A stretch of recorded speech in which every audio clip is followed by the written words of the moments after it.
وعلى آله وصحابه أجمعين. قال الله تعالى في القرآن العظيم والفرقان المجيد: ادخلوا في السلم كافة. وقال النبي صلى الله عليه وسلم: من شد شد في النار، أو كما قال عليه الصلاة والسلام. صدق الله مولانا العظيم وصدق رسوله النبي الكريم ونحن على ذلك من الشاهدين والشاكرين والحمد لله رب العالمين. புகழ் அனைத்தும் அல்லாஹ் ஜல்ல ஷானஹு தஆலாவிற்கே உரித்தாகுக. எம்பெருமானார் ஸல்லல்லாஹு அலைஹி வஸல்லம் அவர்களின் மீதும் அவர்களை பின்பற்றிய உத்தம சத்திய சஹாபாக்கள், தாபிஈன்கள், தபஅத் தாபிஈன்கள், சுஹதாக்கள், சாலிஹீன்கள், நாதாக்கள், நல்லவர்கள், குறிப்பாக நம் அனைவரின் மீதும் அல்லாஹ்வின் சாந்தியும் சமாதானமும் என்றென்றும் நின்று நிலவட்டுமாகுக. கண்ணியத்திற்கும் இறைநேசத்திற்கும் உரித்தான அல்லாஹ்வின் நல்லடியார்களே, இன்றைய தலைப்பு ஒரு தாய் மக்கள். ஒரு தாய் மக்களாக, ஹவ்வா அலைஹிஸ்ஸலாத்தினுடைய மக்களாக நாம் வாழுகிறோம். எப்படி வாழ வேண்டும் என்பதை மார்க்கம் படிக்கிறது. அன்பிற்குரியவர்களே, அல்லாஹ்வினுடைய நல்லடியார்களே, ஒரு தாய் மக்கள் ஒற்றுமையாக வாழ வேண்டும் என்று இஸ்லாம் பணிக்கிறது. ஆனால் இன்றைக்கு நாம் எப்படி இருக்கிறோம் என்பதைத்தான் இன்றைக்கு பார்க்க போகிறோம். ஒருவர் இப்படித்தான் எல்லோரும் ஒரு தாய் மக்கள் என்று சொல்ல, நேர அவரான ஒரு பெரிய பணக்கார வீட்டுக்கு போயிட்டார். உள்ள போய் நுழைஞ்சு, உங்க சொத்துல எனக்கு கொஞ்சம் பங்கு கொடுங்கன்னு இருக்கார். இதுவரைக்கும் பார்த்தது இல்லை, எதுவுமே இல்லை, சொத்துல பங்கு கேட்டா எப்படி இருக்கும்? அவர் பயந்து போய், எந்த அடிப்படையில சொத்துல பங்கு கேட்கிறப்பா? நாம் எல்லாம் ஒரு தாய் பிள்ளையாச்சே, ஹவ்வா அலைஹிஸ்ஸலாத்தினுடைய மக்கள் நாம், அதனால சொத்துல பங்கு வேணும். அப்படியா, கொஞ்சம் பொறு, நான் எடுத்துட்டு வர்றேன் என்று சென்றார். ஒரு காமன் நேரம், அரை மணி நேரம் ஆச்சு. அதுக்கு பின்னாடி வந்தாரு. ஒரு 5 பைசா கொடுத்தாரு. என்னங்க 5 பைசா கொடுக்குறீங்களே? ஆமா, எல்லா ஆதம் அலைஹிஸ்ஸலாம் ஹவ்வா அலைஹிஸ்ஸலாத்தினுடைய பிள்ளைகள் தான், ஒரு தாய் மக்கள். 700 கோடி பேர் இருக்கிறார்கள். என் சொத்தை பங்கு போட்டு பிரித்து கொடுத்தால் உனக்கு வர வேண்டிய காசு 3 பைசா தான், நான் 2 பைசா சேர்த்து போட்டு 5 பைசா கொடுக்கிறேன். அன்பிற்குரியவர்களே, எண்ணி பார்க்க வேண்டும். எந்த நேரத்திலே மார்க்கம் எதை செய்ய சொல்லுகிறதோ அதை சரியாக செய்கிற பொழுதுதான் இந்த சமுதாயத்திலே ஒற்றுமை நிலவும். அப்படி இல்லை என்றால் சமுதாயம் வேறுபட்டு துண்டாகிவிடும். நபிகள் கோமான் ஸல்லல்லாஹு அலைஹி வஸல்லம் அவர்கள் ஒரு ஹதீஸிலே வேற்றுமைக்கான காரணத்தை சொல்கிறார்கள். சமுதாயம் வேறுபட்டு கிடப்பதற்கு என்னென்ன காரணம்? வேற்றுமையால் நாம் இழந்தது என்ன? ஒற்றுமையால் ஒரு சமுதாயத்திற்கு கிடைக்கிற பலன் என்ன? ஒற்றுமைக்கு நாம் என்ன செய்ய வேண்டும் என்ற 4 அமைப்புகளில் தான் நாம் இன்றைக்கு பார்க்க போகிறோம், பேச போகிறோம். அதுல முதலாவதாக வேற்றுமைக்கு காரணம் என்ன? இன்றைக்கு சமுதாயத்தில் நம்ம சமுதாயம் மாறி துண்டாகி கிடக்கிற சமுதாயம் உலகத்தில் எதுவுமே கிடையாது. கோயம்புத்தூருக்குள்ள மட்டும் எடுத்துக்கிட்டா எத்தனை பிரிவுகளை எடுக்கலாம்? 73 இங்கேதான் இருக்கு. தமிழகத்திலேயே 73 பிரிவுகளை பார்க்க வேண்டுமானால் கோவைக்கு செல்லுங்கள், பார்த்துக் கொள்ளுங்கள் என்று சொல்லலாம். அந்த அளவுக்கு வேற்றுமை. இது சரிதானா என்பதைத்தான் நாம் இன்றைக்கு பார்க்க போகிறோம். பூமான் நபிகள் கோமான் ஸல்லல்லாஹு அலைஹி வஸல்லம் என்பவர்கள் சொல்லி காட்டுகிறார்கள், சயஅதி அலன் நாஸி ஸமான், ஒரு காலம் வரும், ஒரு காலம் வரும், அந்த காலத்திலே யுஹிப்பூனல் ஹம்ஸே வ யன்ஸூனல் ஹம்ஸே, ஐந்தை நேசிப்பார்கள், ஐந்தை மறந்து போவார்கள். பெருமானார் ஸல்லல்லாஹு அலைஹி வஸல்லம் சொல்கிறார்கள், 5 விஷயங்களை நேசிப்பார்கள், 5 விஷயங்களை மறந்து போவார்கள். யுஹிப்பூனல் மால, பொருளாதாரம் வேண்டும் வேண்டும் என்று ஆசைப்படுவார்கள், ஆனால் வ யன்ஸூனல் ஹிசாப, கேள்வி கணக்கை மறந்து போவார்கள். நாம் ஈட்டுவதற்கு கேள்வி கணக்கு இருக்கிறது, செலவழிப்பதற்கும் கேள்வி கணக்கு இருக்கிறது, இந்த கேள்வி கணக்கை மறந்து போவார்கள். இப்படி ஒரு காலம் வரும் பெருமானார் சொல்லுகிறார்கள். இன்றைக்கு அந்த நிலை இருக்கிறதா இல்லையா? எங்கோ இருந்தோ எப்படியோ பொருளாதாரம் வந்து சேர வேண்டும் என்று ஆசைப்படுகிறானே தவிர இந்த பொருளாதாரத்தை மார்க்கம் சொன்ன முறைப்படி சேர்த்தோமா, செலவழிக்கிறோமா என்பதை யாராவது பார்க்கிறோமா? அப்துல் ரஹ்மான் இப்னு அவுஃப் ரலியல்லாஹு தஆலா அவர்கள் முகடுமுட்டே செல்வத்திற்கு சொந்தக்காரர். அப்துல் ரஹ்மான் எங்கு தொட்டாலும் செல்வம், மண்ணை எடுத்தாலும் பொன்னாகிவிடும், அவ்வளவு செல்வம்.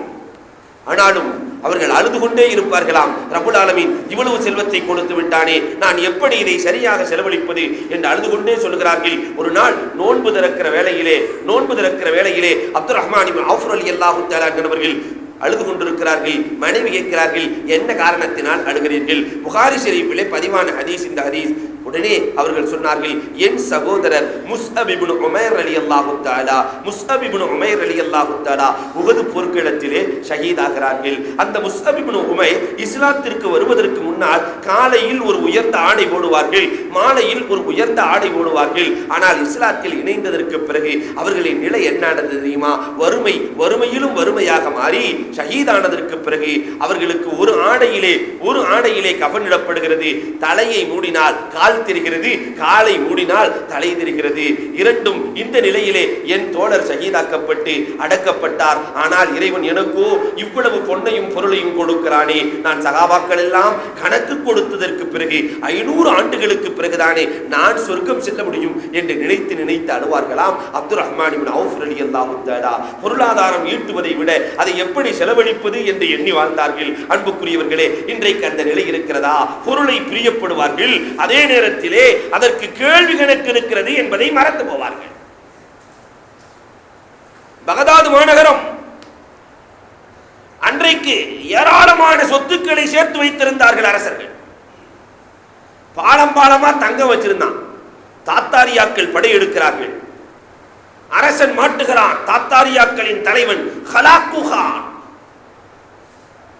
அந்த அரசர்களை சிறையிலே போட்டு தங்கங்களை சாப்பிடுவதற்காக கொடுத்தானா. பணங்களை எல்லாம் போட்டு இதையே சாப்பிடுன்னா, தங்கத்தை சாப்பிடுன்னா, தங்கத்தை சாப்பிட முடியுமா? பசியை நீக்குமா? பணத்தை சாப்பிட முடியுமா? இப்பொழுதுதான் ஹலாக்கு கான் சொல்கிறான், நீ இந்த பணத்தை எல்லாம் மக்களுக்கு செலவழித்திருந்தால் உன்னை காப்பதற்கு மக்கள் போட்டி போட்டுக் கொண்டு வருவார்கள். இன்றைக்கு மக்கள் உன்னை விட்டு விட்டார்களே, என்ன காரணம்? பொருளாதார ஆசை. பொருளாதார ஆசை யாருக்கு இருக்கிறதோ ஒரு நாள் மக்களால் அவன் துன்பப்படுவான். இதைத்தான் பெருமானார் ஸல்லல்லாஹு அலைஹி வஸல்லம் சொல்கிறார்கள். பொருளை பிரியப்படுவார்கள், அதற்குரிய கணக்கை மறப்பார்கள். இரண்டாவதாக சொன்னார்கள், யுஹிப்பூனல் ஹயாத் வ யன்ஸூனல் மமாத். ஹயாத்தை பிரியப்படுவார்கள், ரொம்ப நாள் வாழணும் என்று ஆசைப்படுவார்கள், ஆனால் மரணத்தை மறந்து போவார்கள். மௌத்து சிந்தனை வரவே வராது. இப்படி ஒரு காலம் வரும், இருக்கிறதா இல்லையா? ஒருத்தர் 25 வயசுல முரீது வாங்கணும்னு நினைச்சார். அல்லாஹ்வுடைய பாதையில போகணும், முரீது வாங்கணும் என்று நினைத்து வாழ்க்கையை திருத்தணும்னு நினைச்சாரு. ஆனா நப்சு சொல்லுது, 25 வயசுல வாங்கி என்ன செய்யறது? ஷேக் வரைக்கும் போயிட்டாரு. முரீது வாங்கணும்னு நினைச்சு ஒரு பெரிய ஷேக போய் பார்த்தாச்சு.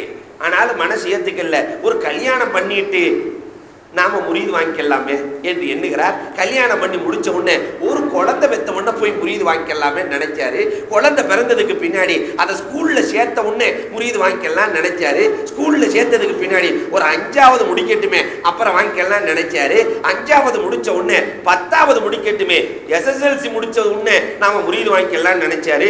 SSLCக்கு பின்னாடி நாம +2 நம்ம புள்ள முடிச்சிடட்டும், முக்கியமான தேர்வு முடிச்ச உடனே நாம முரீது வாங்கிக்கலாம். SSLC முடிச்ச உடனே காலேஜ் படிப்பு முடிச்ச உடனே முரீது வாங்கிக்கலாம். பையன் காலேஜ் முடிச்சிட்டாரு, அதுக்கு பின்னாடி அவருக்கு ஒரு கல்யாணம் பண்ணிட்டு முரீது வாங்கிக்கலாம். கல்யாணம் பண்ணி முடிச்சாச்சு. அப்புறம் அந்த பையன் மூலமாக ஒரு பேர புள்ள அல்லது ஒரு பெண் குழந்தை பிறந்ததுக்கு பின்னாடி பேரம்பேத்திய பார்த்துட்டு கண்ணாசையெல்லாம் பார்த்துட்டு அப்புறம் முரீது வாங்கிக்கலாம். பேரனும் பிறந்தாச்சு, பேத்தியும் பிறந்தாச்சு, அவங்கள பள்ளிக்கூடத்துல சேர்த்துட்டு முரீது வாங்கிக்கலாம். இப்படியே போய் 80 வயசுல ஷேக பாக்குறாரு. 80 வயசுல பாக்குறாரு, பார்த்து சொல்றாரு, ஷேக் மூத்தா போயிட்டாரு, அடுத்த ஷேக் வந்தாச்சு. வந்து சொல்றாரு, 25 வயசுல நான் நினைச்சேன் முரீது வாங்கலான்னு, முடியல, இப்பதான் எனக்கு வாய்ப்பு கிடைச்சிருக்கு, அதனால வந்திருக்கேன். சரி உங்களுக்கு முரீது தர்றேன் வாங்கன்னு கூட்டு போய் கடற்கரையிலே அமர வைத்து விட்டார். ஷேக் 4 மணி நேரம் ஆச்சு, 5 மணி நேரம் ஆச்சு, முரீது கொடுக்கிற மாதிரி தெரியல, என்னங்க முரீது கொடுக்குறேன்னு கூட்டிட்டு வந்து கடற்கரையில உட்கார வச்சுட்டீங்களே, என்ன காரணம் என்று கேட்க அந்த ஷேக் சொன்னாராம், கடலின் அலைகள் எல்லாம் ஓயட்டும், அதற்கு பிறகு நான் முரீது தருகிறேன் என்றாராம். கடலின் அலைகள் என்றைக்கு ஓய்வது? ஏன் இப்படி சொல்கிறீர்கள்? ஆம், உங்கள் என்ன அலைகள் எல்லாம் ஓய்ந்ததற்கு பிறகு வந்திருக்கிறீர்கள், என்ன அலைகள் எல்லாம் ஓய்ந்ததற்கு பிறகு வந்திருக்கிறீர்கள், நான் கடலின் அலைகள் எல்லாம் ஓய்ந்ததற்கு பிறகு முரீது தருகிறேன். இப்படித்தான் நிறைய பேர்கள் நம்முடைய வாய்ப்பை இழந்து கொண்டிருக்கிறோம். இது ஒரு காரியத்திற்கல்ல. ஹஜ்ஜுக்கு போங்கன்னு சொன்னாக்க வாலிபத்திலேயே போவதற்கான எல்லா வாய்ப்புகளும் இருக்கிறது. 40க்கு மேல போகலாம், 50க்கு மேல போகலாம், 60க்கு மேல போகலாம். 60க்கு மேல போய் காபத்துல்லா பார்த்து போட்டு வரணும். தவாம் செய்ய முடியுமா? ஏதாவது செய்ய முடியுமா? அன்பிற்குரியவர்களே, எண்ணி பார்க்க வேண்டும். யுஹிப்பூனல் ஹயாத்தை, ஹயாத்தை பிரியப்படுவார்கள், மரணத்தை மறந்து போவார்கள். இன்றைக்கு இந்த நிலை வருகிற பொழுது பெருமானார் சொல்லுகிறார்கள், அடுத்தும் பேசுகிறார்கள், யுஹிப்பூனல் குசூரே வ யன்சௌனல் குபூரே, குசூரை பிரியப்படுவார்கள், மாடா மாளிகைகள் ஒரு வீட்டை வாழ்க்கையில கட்டி முடிச்சிடணும் என்று பிரியப்படுவார்கள். ஆனால் கபரை மறந்து போவார்கள். மன்னரைக்கு சென்றதற்கு பிறகு நமக்கு மகத்துவம் மிக்க ஒரு வீடு வேண்டுமே, நாம் மன்னரையிலே சங்கையாக வாழ வேண்டுமே என்பதை மறந்து போவார்கள். இப்படி ஒரு காலம் வரும். பெருமானார் சொல்லுகிறார்கள், வாழுகிற பொழுது எப்படியாவது வீடு கட்டிவிட வேண்டும், ஆனால் மன்னரையிலே சொர்க்கத்திலே தனக்கு ஒரு வீடு வேண்டும் என்று நினைத்தவர்கள் எத்தனை பேர்கள் இருக்கிறார்கள். ஆனா பெருமானார் ஸல்லல்லாஹு அலைஹி வஸல்லம் வீட்டுக்கான வழிகளையும் சொல்லிக் கொடுக்கிறார்கள். ஒரு மனிதர் நாளை மறுமையிலே வீடு வாங்க வேண்டுமா, சுருக்கமான வழிகளை பெருமானார் ஸல்லல்லாஹு அலைஹி வஸல்லம் சொல்கிறார்கள். யாராவது மூத்தா போயிட்டாங்கன்னு சொன்னாக்கா இன்னா லில்லாஹி வ இன்னா இலைஹி ராஜிஊன் என்று சொல்லுங்கள், வடல்லாஹு லஹு பைத்தன், உங்களுக்கு அல்லாஹ் சொர்க்கத்திலே ஒரு வீட்டை தருகிறான். எந்த வார்த்தைக்கு? இன்னா லில்லாஹி வ இன்னா இலைஹி ராஜிஊன். அந்த வீட்டுக்கு அல்லாஹ் பேர் வைக்கிறான், பைத்துல் ஹம்த் என்று. அந்த வீட்டுக்கு பேர் வையுங்கள். இன்றைக்கு நம்ம பேர் வைக்கிறோமா இல்லையா? அன்னை இல்லம் பேர் வைப்பான். அன்னைகள் இருப்பதெல்லாம் முதியோர் இல்லம், அது வேறு விஷயம். அல்லது தன்னுடைய மனைவியின் பேரை வைப்பான். நிறைய வீட்டுல பார்த்தாக்கா வீடு கற்றவன் பேர் இருக்கவே இருக்காது, ஆம்பளை பிள்ளைய பேரு சுலைஹா மன்சில், இப்படித்தான் இருக்கும் எல்லாமே. தமிழகத்தினுடைய சூழல் இது. ஒவ்வொருவரும் தன்னுடைய வீட்டுக்கு பேர் வைக்கிறோம், ஆனால் இறைவன் பேர் வைக்கிறான். என்ன பேர் வைக்கிறான்? இன்னா லில்லாஹ் என்று சொல்லிவிட்டால் அல்லாஹு தஆலா பைத்துல் ஹம்த் என்று பேர் வையுங்கள் ரப்புல் ஆலமீன் சொல்லுகிறான். இன்னொன்றையும் பெருமானார் ஸல்லல்லாஹு அலைஹி வஸல்லம் அவர்கள் சொல்கிறார்கள், யார் ஒருவர் ஒவ்வொரு தொழுகைக்கு பிறகும் ஃபர்லான தொழுகைக்கு பிறகு 10 முறை குல் ஹுவல்லாஹு ஓதுகிறாரோ பனல்லாஹு லஹு பைத்தன் ஃபில் ஜன்னah, சொர்க்கத்திலே இவருக்கு அல்லாஹ் வீட்டை கொடுக்கிறான். பெருமானார் சொல்லுகிறார்கள், எத்தனை பேர்கள் அதை சம்பாதிக்க தயாராக இருக்கிறோம்? பெருமானார் ஸல்லல்லாஹு அலைஹி வஸல்லம் சொல்கிறார்கள், மன் ஸல்லா கப்லல் அஸ்ரி அர்பஅன், அஸ்ர் தொழுகைக்கு முன்னால் யார் 4 ரக்காத்துக்கள் தொழுகிறார்களோ, சுன்னத்து தொழுகிறார்களோ, பனல்லாஹு லஹு பைத்தன் ஃபில் ஜன்னah, சொர்க்கத்திலே அவர்களுக்கு வீடு இருக்கிறது என்றார்கள் கோமான் நபிகள் கோமான் ஸல்லல்லாஹு அலைஹி வஸல்லம் அவர்கள். எத்தனை பேர்கள் இதை கடைபிடிக்கிறோம்? வீடு கிடைக்குது, ஃப்ரீயா கிடைக்குது, அந்த வீட்டை வாங்குவதற்கு இந்த சமுதாயம் தயாராக இல்லை. லுஹா தொழுகை யார் ஒவ்வொரு நாளைக்கும் 12 ரக்காத் தொழுகிறாரோ, மன் ஸல்லா இஸ்னை அஸ்ர ரக்காத்தன் ஃபில் லுஹா பனல்லாஹு லஹு கஸ்ரன் ஃபில் ஜன்னah, பைத் என்று சொல்லவில்லை அல்லாஹ் இந்த இடத்திலே. லுஹா தொழுகை யார் 12 ரக்காத் தொழுகிறார்களோ அவர்களுக்கு ஒரு மாளிகையை அல்லாஹ் கட்டித் தருவதாக சொல்லி காட்டுகிறான். மாளிகை உண்டு. பெருமானார் ஸல்லல்லாஹு அலைஹி வஸல்லம் அவர்கள் சொல்கிறார்கள், ஆனால் இந்த சமுதாயம் தயாராக இருக்கிறதா? அதுவும் இல்லை. பெருமானார் சொல்கிறார்கள், மன் பனா லில்லாஹி மஸ்ஜிதன், யார் பள்ளியை கட்டுகிறார்களோ அவர்களுக்கு பனல்லாஹு லஹு பைத்தன் ஃபில் ஜன்னah, சொர்க்கத்திலே வீடு தருவதாக சொல்லி காட்டுகிறார்கள் பெருமானார் ஸல்லல்லாஹு அலைஹி வஸல்லம். இன்னொரு எளிய வழியை பெருமானார் காட்டுகிறார்கள், மன் ஷத்த ஃபுர்ஜத்தம் மின ஸஃபி, ஸஃபிலே இடைவெளி இருக்கிற பொழுது இந்த இடைவெளியை யார் அடைக்கிறார்களோ அவர்களுக்கு பனல்லாஹு லஹு பைத்தன் ஃபில் ஜன்னah, சொர்க்கத்திலே ஒரு மாளிகையை ரப்புல் ஆலமீன் கட்டித் தருவதாக பெருமானார் ஸல்லல்லாஹு அலைஹி வஸல்லம் எளிய வழிகளை சொல்லி காட்டுகிறார்கள். மன் ஹஃபர கபுரன், யார் ஒருவர் தன்னுடைய சகோதரருக்காக, யாராவது ஒருத்தர் மௌத்தா போயிட்டாரே அவருக்காக கபரு தோண்டுகிறார்களோ, கபரு தோண்டி கொடுக்கிறார்களோ அவர்களுக்கும் அல்லாஹ் தஆலா மாளிகையை தருவதாக மாணவி ஸல்லல்லாஹு அலைஹி வஸல்லம் அவர்கள் சொல்லி காட்டுகிறார்கள். ஒரு சபை கூடி நிற்கிறது. பெருமானார் ஸல்லல்லாஹு அலைஹி வஸல்லம் அவர்கள் தோழர்களை பார்த்து கேட்கிறார்கள், இன்றைக்கு யார் ஏழைகளுக்கு உதவி செய்தது, யார் ஏழைகளுக்கு உணவு கொடுத்தது என்று கேட்க சபையிலிருந்து ஒரு கை மட்டும் தூர்க்கப்படுகிறது. யார் என்று பார்த்தால் பெருமானாருக்கு முன்னால் அமர்ந்திருக்கிற அபூபக்கர் சித்தீக் நாயகம் மட்டும் கையை உயர்த்துகிறார்கள். நான் கொடுத்திருக்கிறேன் நாயகமே. அடுத்ததாக பெருமானார் கேட்கிறார்கள், இன்றைக்கு யார் நோன்பு நோட்டு இருப்பது என்று கேட்கிறார்கள். சபையிலிருந்து ஒரு கை மட்டும் உயர்கிறது. அபூபக்கர் சித்தீக் ரலியல்லாஹு தஆலா, நாயகமே நான் இன்றைக்கு நோன்பு நோட்டு இருக்கிறேன் நாயகமே. அடுத்து பெருமானார் கேட்கிறார்கள், இன்றைக்கு யார் ஐயாதத்துல் மரீல், நோயாளியை நோய் விசாரித்தது என்று கேட்கிறார்கள். அப்பொழுதும் நான் என்று சொல்லுகிறார்கள் அபூபக்கர் சித்தீக் ரலியல்லாஹு. இன்றைக்கு யார் ஜனாசாவை பின்தொடர்ந்து சென்று ஜனாசாவுக்கு பின்னால் தொழுகை நடத்தியது என்று கேட்க அதற்கும் அபூபக்கர் சித்தீக் ரலியல்லாஹு கையை உயர்த்துகிறார்கள். இந்த 4 செயல்களை யார் ஒரு மனிதன் செய்கிறானோ பனல்லாஹு லஹு பைத்தன் ஃபில் ஜன்னah, சொர்க்கத்திலே அவர்களுக்கும் வீடு தயார் என்றார்கள் பூமான் நபிகள் கோமான் ஸல்லல்லாஹு அலைஹி வஸல்லம் அவர்கள். ஒவ்வொரு ஜுமாவினுடைய வேளையிலும் ஒவ்வொரு வியாழக்கிழமையிலும் யார் சூரத்து துஹான் ஓதுகிறார்களோ பனல்லாஹு லஹு பைத்தன் ஃபில் ஜன்னah, இவர்களுக்கும் சொர்க்கத்திலே வீடு இருக்கிறது என்றார்கள் பூமான் நபிகள் கோமான் ஸல்லல்லாஹு அலைஹி வஸல்லம் அவர்கள். மன் தரக்கல் கிதுப, யார் பொய்யை விட்டு விடுகிறானோ அவன் சொர்க்கத்தினுடைய கீழ்ப்பகுதியில் அவனுக்கு ரப்புல் ஆலமீன் வீட்டை அமைக்கிறான். யார் முகஸ்துதியை விட்டு விடுகிறானோ வஸ்தல் ஜன்னா, சொர்க்கத்தினுடைய நடுப்பகுதியில் அல்லாஹ் அவர்களுக்கு வீட்டை கட்டுகிறான். யார் நல்லொழுக்கத்தோடு உலகத்திலே வாழுகிறார்களோ சொர்க்கத்தினுடைய மேல் பகுதியில் ரப்புல் ஆலமீன் வீட்டை அமைத்துக் கொடுக்கிறான் என்றார்கள் பூமான் நபிகள் கோமான் ஸல்லல்லாஹு அலைஹி வஸல்லம். சொர்க்கத்தில் வீடு வாங்குறதுக்கு 1000 வழிகளை பெருமானார் சொல்கிறார்கள். அதில் ஒன்றையாவது வாழ்க்கையிலே கையாண்டோமா? உலகத்திலே வாழுகிற பொழுது கடன் வாங்கியாவது, லோன் வாங்கியாவது, வட்டி வாங்கியாவது வீட்டை கட்டிவிட வேண்டும் என்று நினைக்கிற இந்த சமுதாயம் என்றைக்காவது நாம் சொர்க்கத்தில் நமக்கு வீடு வேண்டும் என்று நினைத்ததா? இல்லை. இதைத்தான் பெருமானார் ஸல்லல்லாஹு அலைஹி வஸல்லம் சொல்கிறார்கள். யார் உலகத்திலே 5 விஷயத்தை பிரியப்படுவார்கள், அதில் ஒன்று கபரை மறந்து போவார்கள், வீடு கட்ட வேண்டும், மாளிகைகள் கட்ட வேண்டும் என்று பிரியப்படுவார்கள். 4வதாக சொன்னார்கள் யுஹிப்பூன துன்யா வ யன்ஸௌனல் ஆகிரா, துன்யாவை பிரியப்படுவார்கள், ஆகிரத்தை மறந்து போவார்கள். ஆகிரத்து சிந்தனையே இந்த சமுதாயத்துக்கு வராது. துன்யா துன்யா துன்யா, எதை எடுத்தாலும் உலகம், ஆகிரத்தை இந்த சமுதாயம் மறந்து போகும். இந்த காலம் வறுமையானால் இன்றைக்கு ஆகிரத்தினுடைய நினைப்பாவது நம் சமுதாயத்திற்கு இருக்கிறதா? ஆகிரத்தை நினைத்து ஒரு மனிதன் வாழ்ந்தால் ரப்புல் ஆலமீன் இந்த உலகத்திலேயே பஞ்சபூதத்தை அடக்கி கொடுத்து விடுகிறார். பெருமானாரது தோழர்கள் வலிமார்களின் வரலாறு இதற்கு சான்று. யார் ஆகிரத்தை நினைத்து வாழுகிறார்களோ உலகம் அவர்களின் கையில். வரலாறுகளை பார்க்கலாம். பாலைவன பகுதியிலே பயணம் செய்கிற தின்னூனே மிஸ்ரி ரஹ்மத்துல்லாஹி தஆலா அலைஹி ஒரு மரத்தடியிலே அமர்ந்திருக்கிறார்கள். ஒரு பயணக்குழு வருகிறது. கடுமையான பசி. மரத்தை போட்டு உடுக்குன்னு உடுக்குறான். பேரிச்ச மரத்துல ஏற தெரியல. தென்னை மரத்தை விட மோசமான மரம் பேரிச்ச மரம். ஏற தெரியவில்லை என்று சொன்னால் அத்தனையும் கிழித்து விடும். உலுக்கி பார்க்கிறார்கள், பேரித்தம்பழம் விழவில்லை. பக்கத்தில் இருக்கிற தின்னூன் மிஸ்ரி ரஹ்மத்துல்லாஹி தஆலா ஆகிரத்தினுடைய சிந்தனையிலேயே தன்னுடைய வாழ்க்கையை கழித்து தின்னூன் உமக்கு பழம் வேண்டுமா என்று கேட்கிற பொழுது, பசி எடுக்கிறதா என்று கேட்கிற பொழுது ஆமாம் என்று சொல்ல மரத்திடத்திலே சொல்லுகிறார்கள், மரமே உன் பழத்தை இவருக்கு கொடு என்று சொல்லி லேசா மரத்தை தான் பிடிச்சாங்க, பழம் விழுந்தது, அவர்கள் எடுத்து பக்குவமாக உண்டார்கள் என்று வரலாறு சொல்கிறது. இந்த ஆற்றில் இவர் பேச்சை மரம் கேட்கிறது என்றால் எதனால் கேட்கிறது? ஆகிரத்தின் சிந்தனை இருந்தது கேட்கிறது. நாம போய் சொன்னா மரத்திட்ட பழம் கொடுக்குமா? யோசித்து பார்க்க வேண்டும்.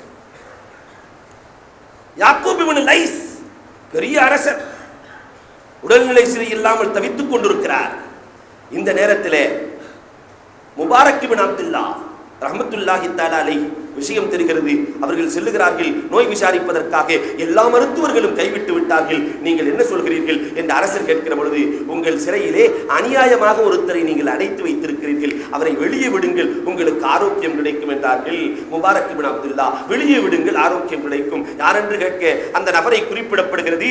வெளியே விடுகிறார்கள். வெளியே அரசர் விடுகிறார், ஆரோக்கியம் கிடைக்கிறது. இந்த நேரத்திலே முபாரக் இப்னு அப்துல்லா ரஹ்மத்துல்லாஹி தஆலா அலைஹி இவர்களுக்காக பொன்னையும் பொருளையும் பரிசாக அனுப்பி வைக்கிறார் அரசர் அனுப்பி வைக்கிறார். தன்னுடைய செல்வத்திற்கு ஏற்றவாறு பரிசுகள் செல்கிறது. இதை பார்த்தவுடன் முபாரக் இப்னு அப்துல்லா ரஹ்மத்துல்லாஹி தஆலா கீழே கிடக்கிற கல்லையும் மண்ணையும் எடுத்து குன் யாக்கூத்தா, நீ மரகதமாக மாறிவிடு என்றார்கள். நீ மரகதமாக மாறிவிடு என்றார்கள். எல்லாம் மரகதமாக மாறியது. அரசரை பார்த்து சொல்லுகிறார்கள், நான் நினைத்தால் உலகத்தையே ரப்புல் ஆலமீன் மாணிக்கமாகவும் மரகதமாகவும் ஆக்கிக் கொடுக்க தயாராக இருக்கிறான். உன்னுடைய அன்பளிப்பு எனக்கு தேவையில்லை என்று சொல்லி அனுப்புகிறார்கள். என்று சொன்னால் பஞ்சபூதங்களும் இவர்களின் கட்டுப்பாட்டில் இருந்ததே. என்ன காரணம் எண்ணி பார்க்க வேண்டும். அபு முஸ்லிமுல் ஹவுலானி, மாபெரும் அரசர் அபு முஸ்லிமுல் ஹவுலானி, இவர் தன்னுடைய படையை அனுப்பி வைக்கிறார். திரும்பி வருகிறார்கள், வெற்றியோடு திரும்பி வருகிறார்கள் என்ற செய்தி கிடைக்கிறது. ஆனாலும் உரிய நேரத்திலே வந்து சேரவில்லை. இந்த நேரத்திலே கவலையோடு அமர்ந்திருக்கிற பொழுது ஒரு பறவை வருகிறது, இவர்களின் தோளில் அமர்கிறது. உங்களுடைய படை சலாமத்தாக திரும்புகிறது என்று பறவை சொன்னதாக வரலாறு சொல்கிறது. அன்பிற்குரியவர்களே, எண்ணி பார்க்க வேண்டும். இவர்களிடத்திலே என்ன இருந்தது? நம்மிடத்தில் எந்த பறவையாவது பேசி இருக்கிறதா? நாம் வளர்க்கிற அன்பு கிளி பேசி இருக்கிறதா? அன்பு புறா பேசி இருக்கிறதா? இல்லையே. ஆனால் அவர்களிடத்திலே பஞ்சபூதங்கள் கட்டுப்பட்டு நடந்தது. அதற்கு என்ன காரணம்? ஆகிரத்தின் சிந்தனை அவர்களுக்கு இருந்தது. அன்பிற்குரியவர்களை எண்ணி பார்க்க வேண்டும். இதைத்தான் பெருமானார் சொல்கிறார்கள், யுஹிப்பூன துன்யா வ யன்ஸௌனல் ஆகிரா. துன்யாவை பிரியப்படுவார்கள், ஆகிரத்தை மறந்து போவார்கள். கடைசியாக சொன்னார்கள், யுஹிப்பூனல் ஹல்க வ யன்ஸௌனல் காலிக. படைப்பினங்களை பிரியப்படுவார்கள், படைத்தவனை மறந்து போவார்கள். இப்படி ஒரு காலம் வரும். படைப்புகளை பிரியப்படுவார்கள், அவர்கிட்ட நல்ல பேர் வாங்கணும், இவர்கிட்ட நல்ல பேர் வாங்கணும், இவர்கிட்ட நல்ல பேர் வாங்கணும் என்று பிரியப்படுவார்கள். அல்லாஹ்விடத்திலே நல்ல பேர் வாங்க வேண்டும் என்ற பிரியம் இல்லாமல் போய்விடும். இந்த ஐந்தும் ஒரு சமுதாயத்திலே நடக்கும். பொருளாதாரத்தை பிரியப்படுவார்கள், அதற்குரிய கேள்வி கணக்கை மறந்து போவார்கள். ஹயாத்தை பிரியப்படுவார்கள், மௌத்தை மறந்து போவார்கள்.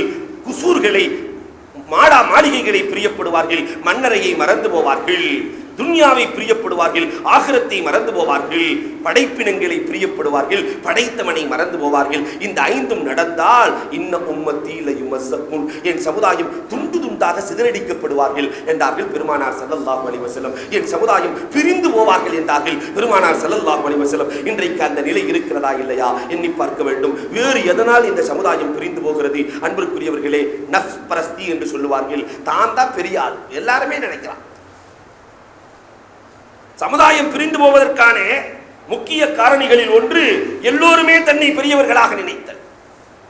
இஸ்லாமிய சமுதாயத்தில் இது புறையோடி போய் கிடக்கிறது. மொழியால் நாங்க தான் இந்த மொழி பேசுற ஆளு உயர்ந்தவங்க, அதுலயும் கூட அந்த மொழியிலையும் பல பிரிவுகள். தமிழ் பேசுறாங்கன்னா தமிழ்லையும் பல பிரிவுகள். நல்லாம்புள்ளேன்னு ஒண்ணு, முஸ்லியார்னு ஒண்ணு, வையக்கரையார்னு ஒண்ணு. இவன் அவனுக்கு பொண்ணு கொடுக்கறதுல, அவன் இவனுக்கு பொண்ணு கொடுக்கறது இல்லை. உருதுல பார்த்தோன்னு சொன்னாக்கா ஷேக் என்று ஒன்று, பட்டான் என்று ஒன்று. இவர்கள் அவர்களை மதிப்பதில்லை, அவர்கள் இவர்களை மதிப்பதில்லை. எத்தனை விதமான குழப்பங்கள். ஆனால் நபிகள் கோமான் ஸல்லல்லாஹு அலைஹி வஸல்லம் அன்னவர்களுடைய வரலாறுகளை பாருங்கள். பெருமானார் ஸல்லல்லாஹு அலைஹி வஸல்லம் இனத்தை ஒழித்தார்கள். அரபுக்கும் அஜமுக்கும் வித்தியாசம் இல்லை என்றார்கள். அரபிகளை விட அஜமிகள் சிறந்தவர்கள் என்றோ, அஜமிகளை விட அரபிகள் சிறந்தவர்களோ என்றோ சொல்லாதீர்கள். அரபிகளுக்கும் தனிச்சிறப்பு கிடையாது, அரபி அல்லாதவர்களுக்கும் தனிச்சிறப்பு கிடையாது, எல்லாம் ஒன்றுதான் என்றார்கள் நபிகள் கோமான் ஸல்லல்லாஹு அலைஹி வஸல்லம் அவர்கள். அந்த உம்மத்திலே வந்துவிட்டு இன்றைக்கும் பாகுபாடுகள் இருக்கத்தானே செய்கிறது. அன்புக்குரியவர்களை எண்ணி பார்க்க வேண்டும். நிறத்தால் வேற்றுமை இன்றைக்கும் சமூகத்திலே இருக்கத்தான் செய்கிறது. நிறத்தால் வேற்றுமை சமூகத்திலே நடந்து கொண்டுதான் இருக்கிறது. ஆனால் பெருமானார் ஸல்லல்லாஹு அலைஹி வஸல்லத்தை பார்த்து அன்றைக்கு அபூ தர்தா ரலியல்லாஹு தஆலா நீக்ரோவின் மகனே என்று சொல்லிவிட்டார்கள். இதை கேட்டவுடன் பிலால் ரலியல்லாஹு அன்ஹுடைய உள்ளமெல்லாம் மாறி போகிறது. என்னை பார்த்து ஒரு நீக்ரோவின் மகனே என்று சொல்லிவிட்டால் நான் என்ன செய்வது? இது என்னுடைய சொந்த விருப்பத்தினால் நான் பிறந்தேனா?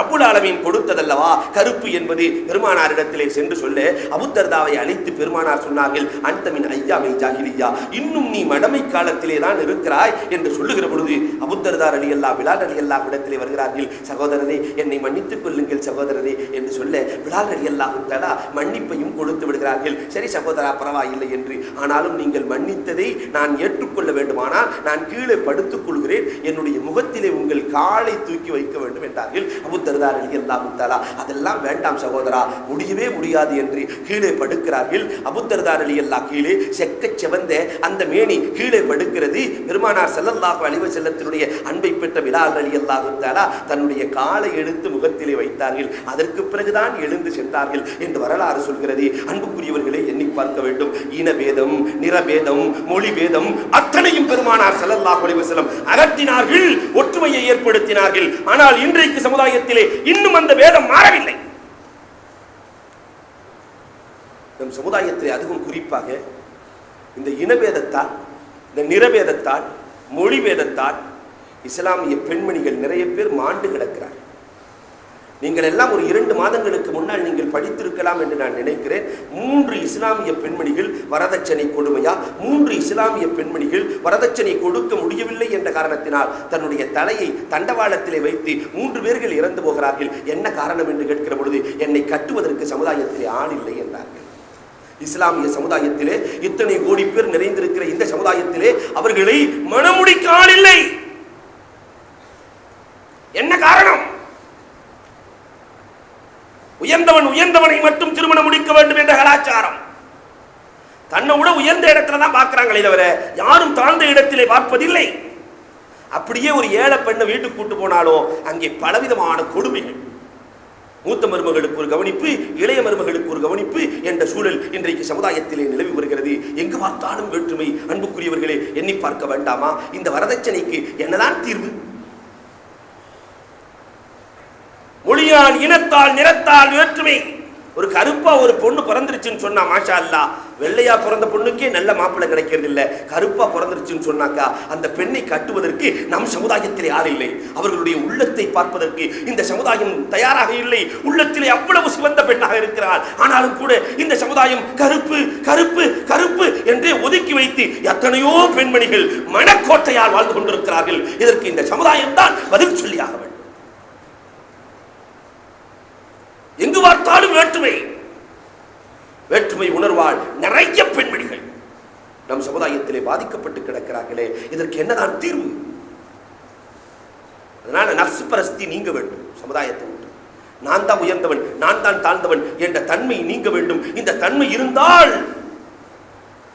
கண்டிப்பாக வேற்றுமையை வேரூண்டிக் கொண்டேதான். இன்னொரு பக்கம் பார்த்தோம் சொன்னா கொள்கை பிரச்சனைகள். இதனாலும் இந்த சமுதாயம் பல்வேறு பிரச்சனைகளால் மாண்டு போய் கொண்டிருக்கிறது. கொள்கை, தொப்பி போடலாமா போடக்கூடாதா, போட்டா என்ன போட்டாட்டி என்ன, சின்ன சின்ன பிரச்சனைகள், விரல் ஆற்றதா ஆற்றதில்லையா, இதற்கு தனித்தனி இனங்களாக பிரிந்தது சமுதாயம். தனித்தனி இனங்களாக பிரிந்து வேட்டையாடப்பட்ட சமுதாயமாக, ஷைத்தான்களால் வேட்டையாடப்பட்ட சமுதாயமாக இன்றைக்கு சமுதாயம் மாறி போயிருக்கிறதே. அன்புக்குரியவர்களே, நம்முடைய சமுதாயத்தை நினைச்சா நெஞ்செல்லாம் வலிக்கிறது. அவ்வளவு. ஏனென்றால் நம் சமுதாயத்திற்கு இந்த ஒற்றுமை இல்லாததால் நாம் இழந்தது ஏராளம். ஒற்றுமையை இழந்ததால், ஒற்றுமை இல்லாததால் நாம் இழந்தது ஏராளம். சமுதாயத்தில் என்ன சாதிச்சிருக்கிறோம் கொஞ்சமாவது யோசித்து பாருங்கள் அன்புக்குரியவர்களே. முதலாவதாக லைலத்துல் கத்ரினுடைய இரவை இழந்தோம், ஒற்றுமை இல்லாததால். 2 சகாபாக்கள் பெருமானார் கூப்பிட்டு விட்டு சொல்றாங்க, நான் லைலத்துல் கத்ரினுடைய இரவை உங்களுக்கு நான் அறிவிக்கட்டுமா என்று சொல்லிவிட்டு பெருமானார் ஸல்லல்லாஹு அலைஹி வஸல்லத்திற்கு முன்னால் சபையெல்லாம் ஒன்று சேர்ந்திருக்கிற பொழுது 2 பேர் சண்டை போட்டாங்க. அதனால் இந்த இரவு எனக்கு மறக்கடிக்கப்பட்டு விட்டது, சென்று விடுங்கள் என்றார்கள். நபிமார்களுக்கு முன்னால் சண்டையிடக்கூடாது, அப்படி இட்டால் அவர்களுக்கு அந்த நிலை மாறிவிடும். பெருமானார் ஸல்லல்லாஹு அலைஹி வஸல்லம் லைலத்துல் கத்ர் மறக்கடிக்கப்பட்டு விட்டது, சென்று விடுங்கள் என்று சொல்லிவிட்டார்கள். முதலாவது லைலத்துல் கத்ரை இறந்தோம் நாம் வேற்றுமையின் காரணமாக. இரண்டாவதாக பெருமானார் ஸல்லல்லாஹு அலைஹி வஸல்லம் அவர்கள் வஃபாத் ஆவதற்கு சில தினங்களுக்கு முன்னால், 4-5 நாட்களுக்கு முன்னால் பெருமானார் ஸல்லல்லாஹு அலைஹி வஸல்லம் அவர்கள் சொல்கிறார்கள், நீங்கள் ஒன்று சேருங்கள், ஒரு பேப்பரை எடுத்துக் கொண்டு வாருங்கள், நான் இனி கியாமத் நாள் வரை என்னென்ன நடக்கும் என்பதை எழுதி கொடுக்கிறேன் என்று சொல்லுகிற பொழுது உமர் ரலியல்லாஹு சொல்றாங்க, பெருமானார் கஷ்டத்தில் இருக்கிறாங்க, அதெல்லாம் எழுதி வாங்க வேணாங்கிறாங்க. ஒரு சிலர் சொல்றாங்க எழுதி கொடுக்கட்டும்ங்கறாங்க. 2 பேருக்கு சண்டை நடந்துச்சு. பெருமானார் ஸல்லல்லாஹு அலைஹி வஸல்லம் அவர்கள் மறக்கடிக்கப்பட்டு விட்டார்கள். பெருமானார் ஸல்லல்லாஹு அலைஹி வஸல்லம் சென்று விடுங்கள் என்று சொல்லிவிடுகிறார்கள். அன்புக்குரியவர்களே, இதை பற்றி இப்னு அப்பாஸ் ரலியல்லாஹு சொல்லுகிற பொழுது ரஸியா குல்ல ரஸியா, ரஸியா குல்ல ரஸியா, கை செய்தமே கை செய்தத்திற்கு மேல் கை செய்தமே, பெருமானார் எழுதி கொடுத்திருந்தால் என்ன நன்றாக இருந்திருக்கும் என்று சொல்லி காட்டுகிறார்களே. இதை நாம் கண்டிப்பாக கியாமத் நாள் வரை என்ன நடக்கும் என்பதை நம்முடைய வேற்றுமையால் இழந்து போய்விட்டோம். நம்முடைய வேற்றுமையால் இன்றைக்கு கல்வியை இழந்தோம்.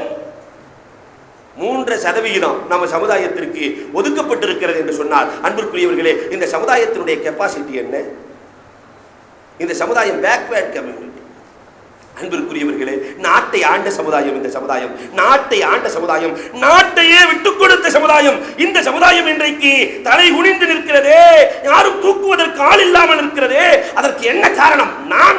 நாம் தான் காரணம். நம்முடைய ஒற்றுமையின்மை தான் காரணம். ஒரு சின்ன பிரச்சனை, ஒரு மஹல்லாவோட பிரச்சனைனா, இங்க கோயம்புத்தூர்ல 90 பள்ளிவாசல்கள் இருக்கு. ஒவ்வொரு பள்ளிவாசல்லையும் 2 காரு, ஒரு 5 பேர் சேர்ந்து போய் கலெக்டர் ஆபீஸுக்கு முன்னாடி நின்றா எங்களுடைய குரலை நாங்கள் எழுப்புகிறோம் என்று சொன்னால், இந்த சமுதாயத்திற்காக வேண்டி எதை குரல் கொடுத்தாலும் செய்வதற்கு தயாராக இருக்கிறார்கள். அண்ணா ஹசாரே ஒரு தனி மனிதர் இத்தனை பேரை புரட்டி கொண்டிருக்கிறார் என்று சொன்னால், அன்புக்குரியவர்களை எண்ணி பார்க்க வேண்டும். ஒரு பெரிய கூட்டத்தை கொண்டே, ஒரு பெரிய இனத்தை கொண்ட நம்முடைய சமுதாயம் வாழ்க்கை முழுக்க ஒற்றுமையே கற்றுக் கொடுக்கிற சமுதாயம் இந்த சமுதாயம். தொழுகையிலே ஒற்றுமையாக நில்லுங்கள். நோன்பு உலகம் முழுக்க ஒற்றுமையாக செயல்பட வேண்டும். ஜகாத் எல்லோரும் கண்டிப்பாக கொடுத்தே தீர வேண்டும். ஹஜ் என்ற கடமையிலே எல்லோரும் அரஃபா மைதானத்திலே 50 லட்சம் மக்கள் ஒன்றாக சேர்ந்து நாம் நம்முடைய ஒற்றுமையை வெளிப்படுத்துகிறோமே, அந்த ஒற்றுமை நம்முடைய சமுதாயத்தில் உண்டா? நம்முடைய மஹல்லாவில் உண்டா? நம்முடைய வீட்டிலே உண்டா? எங்கும் இல்லை. ஒற்றுமைக்கே சொந்தக்கார சமுதாயத்திடத்திலே ஒற்றுமை இல்லை. அதனால் கண்டவர்கள் எல்லாம் நம்மை வேட்டையாடுகிறார்கள். உலகத்திலேயே தீவிரவாத இயக்கம் என்று நம்மை பார்த்து சொல்லுகிற சூழல் வந்திருக்கிறது என்று சொன்னால் அதற்கு என்ன காரணம்? அப்படியும் வாங்கி கொண்டு கொஞ்சமும் காதிலே உரைக்காமலேயே இந்த சமுதாயம் சென்று கொண்டிருக்கிறது. அன்புக்குரியவர்களே, எண்ணுகிற பொழுது உண்மையிலேயே மனம் வேதனைப்படுகிறது.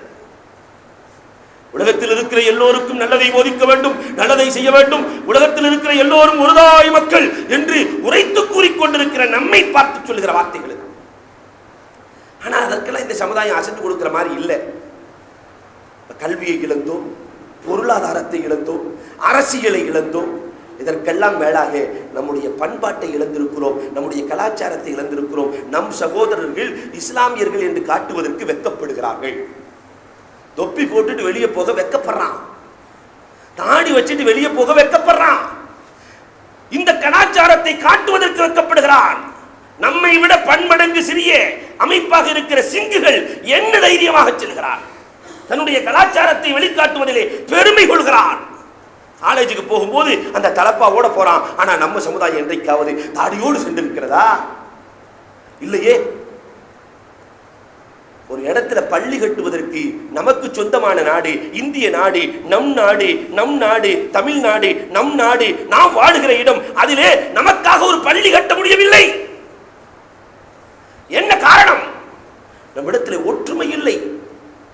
ஒற்றுமை இல்லாததால் நாம் இழந்தது ஏராளம். இந்த ஒற்றுமைக்கான வழிகள் தான் என்ன? வரலாறுகளை நீங்கள் புரட்டினால் ஏராளமான வரலாறுகளை சொல்ல வேண்டும். தனியா ஒருத்தன் தொழுதா கூட அல்லாஹ் ஜல்ல ஷானஹு தஆலா சொல்றான், தனியா ஒருத்தன் தொழுதா கூட இய்யாக நஅபுது வ இய்யாக நஸ்தஈன் தான் ஓத முடியும். நாங்கள் உன்னை வணங்குகிறோம், நாங்கள் உன்னிடத்தில் உதவி தேடுகிறோம். அல்லாஹ் என்னைக்குமே தனிமையை பிரியப்படவே இல்லை. தனியாத்தான் தொழுகிறார் அல்லாஹ் அக்பர்னு தக்பீர் கட்டி. ஆனால் ரப்புல் ஆலமீன் நான் வணங்குகிறேன், நான் உதவி தேடுகிறேன் என்று சொல்வதை அல்லாஹ் பிரியப்படவில்லை. நாங்கள் வணங்குகிறோம், நாங்கள் உதவி தேடுகிறோம். சமுதாயமே சேர்ந்து என்னை தொழுங்கள், என்னிடத்திலே உதவி தேடுங்கள் அல்லாஹ் சொல்லி காட்டுகிறான். பெருமானார் ஸல்லல்லாஹு அலைஹி வஸல்லம் இடத்திலே ஒருவர் வந்து சொல்கிறார், உணவு ருசிக்கவில்லை நாயகமே, நான் என்ன செய்வது நாயகமே என்று கேட்கிற பொழுது பெருமானார் ஸல்லல்லாஹு அலைஹி வஸல்லம் சொன்னார்கள், உங்களுடைய குடும்பத்தோடு சேர்ந்து சாப்பிடுங்க. நாங்க பெருமானார் ஸல்லல்லாஹு அலைஹி வஸல்லம் குடும்பத்தோடு சேர்ந்து சாப்பிடுறாரு. பெருமானாரை பார்க்கிறார், நாயகமே மிகவும் சந்தோஷமாக இருக்கிறது நாயகமே, இப்பதான் நான் சாப்பிட்ட மாதிரியே இருக்கிறது நாயகமே என்று பெருமானாரிடத்திலே வந்து சொல்கிறார். அன்புக்குரியவர்களே, பெருமானார் ஸல்லல்லாஹு அலைஹி வஸல்லம் தொழுகையிலே அணி நிற்கிற பொழுது கூட நீங்கள் கொஞ்சமும் முன்பின்னாக நிற்க வேண்டாம், உங்களுடைய உள்ளங்கள் முன்னும் பின்னும் ஆகிற பொழுது இந்த சமுதாயத்திலே கருத்து வேற்றுமை வந்துவிடும் என்றார்கள் பெருமானார் ஸல்லல்லாஹு அலைஹி வஸல்லம் அவர்கள். அதனால வாழ்க்கை முழுக்க கருத்து வேற்றுமையே இல்லாமல் வாழ வேண்டும் என்று நினைத்த அந்த சமுதாயத்திலே இன்றைக்கு கருத்து வேற்றுமையை தவிர வேறு எதுவுமே இல்லையே. ஏன் இந்த அவலம்? இதற்கு என்னதான் தீர்வு? அன்பிற்குரியவர்களை எண்ணி பார்க்க வேண்டும். இனி மீண்டும் ஒற்றுமை வர வேண்டுமானால் பெருமானார் தோழர்களுடைய வாழ்க்கையை நீங்கள் பாருங்கள், அதிலிருந்து சில படிப்பினைகளை எடுங்கள். அதை கையாண்டால் சமுதாயத்திலே ஒற்றுமை நிலவும். அபூ லுபாபா ஒரு தனி நபர். அபூ லுபாபா ரலியல்லாஹு தஆலா பனு குரைலாவை சார்ந்தவர்கள். அபூ லுபாபா பெருமானார் ஸல்லல்லாஹு அலைஹி வஸல்லத்தினுடைய ஒப்பந்தத்தை மீறுகிறார்கள். பெருமானார் ஸல்லல்லாஹு அலைஹி வஸல்லம் தன்னுடைய தோழர்களிடத்தில் இஷாராவாக சொல்லியிருந்தார்கள். ஒப்பந்தத்தை மீறிய காரணத்தினால் ரப்புல் ஆலமீனின் உத்தரவு அவர்களை கத்தல் செய்ய வேண்டியதுதான், அவர்களை கொலை செய்ய வேண்டும், இதுதான் அல்லாஹ்வினுடைய உத்தரவு என்று சொல்லி இருக்க, அபூ லுபாபா அவங்க இனத்தை சார்ந்தவர்கள் பேச்சுவார்த்தைக்கு அழைக்கிற பொழுது எங்கள் இனத்தை சார்ந்த அபூ லுபாபா வரட்டும் பேச்சுவார்த்தைக்கு என்று சொல்லி அபூ லுபாபா ரலியல்லாஹு பேச்சுவார்த்தைக்கு செல்கிறார்கள். அவர்கள் பேசிக்கொண்டே இருக்கிற பொழுது எங்களுக்கு முகம்மது என்னதான் தீர்வை வைத்திருக்கிறார் என்று கேட்க வாயிலே சொல்லவில்லை, தன்னை அறியாமலேயே கை வேலை செய்து விடுகிறது, உங்களுக்கு தீர்வு இதுதான். நாயகத்தினுடைய ரகசியத்தை நான் வெளிப்படுத்தி விட்டேனே என்று எண்ணி வேகமாக மஸ்ஜிது நபவிக்கு வருகிறார். தூணிலே தன்னை கட்டிக்கொள்கிறார். இந்த செய்தி பெருமானார் ஸல்லல்லாஹு அலைஹி வஸல்லத்திற்கு கிடைக்கிறது. அல்லாஹ்விடத்தில் அழுகிறார், நான் நபிகள் பெருமானாருக்கு மாறு செய்து விட்டேனே, எனக்கு மன்னிப்பு இருக்கிறதா என்று குதிக்கிறார்.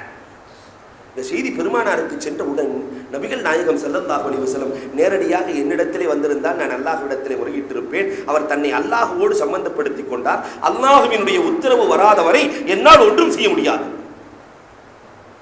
இந்த நிலையை பற்றி நீங்கள் வரலாற்றை ஆய்வு செய்து பாருங்கள். புகாரியிலிருந்து அத்தனை சிகாவு சித்தாவையும் ஆய்வு செய்து பாருங்கள். சொல்லுகிற ஒரே தீர்வு என்ன தெரியுமா? சஹாபாக்கள் அன்றைக்கு பட்ட துன்பம் அளவில்லை. அவர் ஒருத்தர் தான் கட்டி இருக்கிறாரே, ஆனா எல்லா சஹாபிகளும் புலம்பினார்களாம், அபூ லுபாபாவுக்கு என்ன நிலைமை ஏற்பட போகிறதோ, எங்கள் சகோதரர் இப்படி மாட்டிக்கொண்டிருக்கிறாரே, ஒரு வார காலம் சாப்பிடவில்லையே. சில சஹாபாக்கள் அவர் சாப்பிடவில்லை என்பதற்காக இவர்களும் சாப்பிடவில்லை. ஒரு தோழருக்காக அத்தனை பேர்களும் கஷ்டத்தை பங்கெடுக்கிறார்கள். அத்தனை பேரும் பங்கெடுத்தாங்க. கடைசியில் ஒரு வாரத்திற்கு பிறகு ரப்புல் ஆலமீன் மன்னித்ததாக பெருமானார் ஸல்லல்லாஹு அலைஹி வஸல்லத்திற்கு செய்தியை கொடுக்கிறார். ஜிப்ரீல் அலைஹிஸ்ஸலாம் வந்து சொல்கிறார்கள், அபூ லுபாபா ரலியல்லாஹு தஆலாவுக்கு செய்தி பறக்கிறது. எல்லாம் ஓடி போய் சொன்னாங்களா, உங்களுக்கு ரப்புல் ஆலமீன் மன்னித்து விட்டான். ஆனால் அபூ லுபாபா ரலியல்லாஹு தஆலா சொல்லிவிட்டார்கள், நாயகமே என்னுடைய கட்டை அவிழ்த்து நாயகமே எனக்கு ஊட்டினால் தான் நான் சாப்பிடுவேன். பெருமானார் ஸல்லல்லாஹு அலைஹி வஸல்லம் வருகிறார்கள், கட்டை அவிழ்க்கிறார்கள். அபூ லுபாபா ரலியல்லாஹு தஆலாவுக்கு பெருமானார் ஸல்லல்லாஹு அலைஹி வஸல்லம் அவர்கள் கண்ணீரை இணைத்து உணவை ஊட்டினார்கள் என்று வரலாறு சொல்கிறது. அன்புக்குரியவர்களே, ஒருவர் பட்ட கஷ்டத்தில் அத்தனை பேர்களும் துன்பத்திலே பங்கு கொண்டார்கள். ஆனா இன்னைக்கு நம்ம சகோதரர்கள் படுகிற கஷ்டத்திலே யாராவது துன்பத்திலே பங்கு கொள்கிறோமா? ஏதோ காஷ்மீரிலே ஒருவன் பாதிக்கப்படுகிறான் என்றால் கன்னியாகுமரியில் இருப்பவனுக்கும் கண்ணீர் சிந்த வேண்டும், அவனும் கவலைப்பட வேண்டும் என்று மார்க்கம் சொல்லுகிறதே. பக்கத்து வீட்டில் இருக்கிறவன் கஷ்டப்படுவான், இவன் கண்டுக்காம அவனுக்கு இன்னும் இதுக்கு வேணும் என்னமும் வேணுங்கிறான், இவனுக்கு இதுக்கு வேணும் என்னமும் வேணும். அன்புக்குரியவர்களே, எண்ணி பார்க்க நாம் கடமைப்பட்டிருக்கிறோம். நம் சமுதாயம் எங்கே சென்று கொண்டிருக்கிறது? வரலாறுகளை புரட்டி பாருங்கள். முஆவியா ரலியல்லாஹு தஆலாவை பார்த்து துருக்கு நாடே பயந்து போனதே என்ன காரணம்? துருக்கு நாட்டு மன்னன் முஆவியா ரலியல்லாஹுக்கு வருஷத்துக்கு 1,00,000 திர்ஹம் கப்பம் கட்டினான். முஆவியா ரலியல்லாஹுவினுடைய வஃபாத்துக்கு பின்னால் யஸீத் கேட்கிறார், அதே கப்பத்தை கேட்கிறார். மகன் கேட்கிற பொழுது உனக்கு கப்பம் கட்ட முடியாதுன்னாச்சு. உனக்கு முடியாது ஏன் என்று கேட்கிற பொழுது துருக்கு நாட்டு மன்னன் சொன்ன வார்த்தை, அவரை பார்க்கிற பொழுது ஏற்பட்ட பயம் உம்மை பார்க்கிற பொழுது இல்லை. அவரை பார்க்கிற பொழுது ஏற்பட்ட பயம் உம்மை பார்க்கிற பொழுது இல்லை. அவரிடத்திலே சமுதாயத்தை ஒன்றுபடுத்த வேண்டும் என்ற சிந்தனை இருந்தது, அவரை பார்க்கிற பொழுது பயம் இருந்தது. கொடுத்தேன், உன்னால முடிஞ்சதை செய்யுன்ட்டான். கடைசி வரைக்கும் வாங்கவே முடியவில்லை என்று வரலாறு சொல்கிறது. அன்பிற்குரியவர்களே, எண்ணி பார்க்க வேண்டும். நபிகள் கோமான் ஸல்லல்லாஹு அலைஹி வஸல்லத்தை பற்றி உருவத்தி இப்னு மஸ்ஊத் ஸகஃபி செய்தி சொல்லுகிறார். ஹுதைபியாவின் பொழுது ஒற்றராக உளவுத்துறையிலே சென்ற அப்துல்லாஹ் இப்னு உருவத் இப்னு மஸ்ஊத் ஸகஃபி பார்க்கிறார். இஸ்லாத்துல இணையல, பெருமானாரை பார்க்கிறாரு. தூரத்திலிருந்து நாயகத்தை பார்க்கிறார், நாயகத்தின் தோழரையும் பார்க்கிறார். பார்த்து விட்டவர் செய்தி சொன்னது என்ன தெரியுமா? உலகத்திலே நான் எத்தனையோ நாடுகளுக்கு சென்றிருக்கிறேன், எத்தனையோ இடங்களுக்கு சென்றிருக்கிறேன், எத்தனையோ மனிதர்களை சந்தித்திருக்கிறேன், இப்படி நான் பார்த்ததே இல்லை, இப்படி ஒரு தலைவரை பார்த்ததே இல்லை. அந்த தலைவர் பேசினால் நேரடியாக முகத்தை எந்த தொண்டரும் பார்ப்பதே இல்லை, எந்த தொண்டரும் பார்ப்பதே இல்லை. அந்த தலைவர் துப்பினால் கூட அது மண்ணிலே விழுவது கிடையாது, கையிலே விழுகிறது. அதை எடுத்து தேய்த்துக் கொள்ளுகிறார்கள் உடம்பிலே.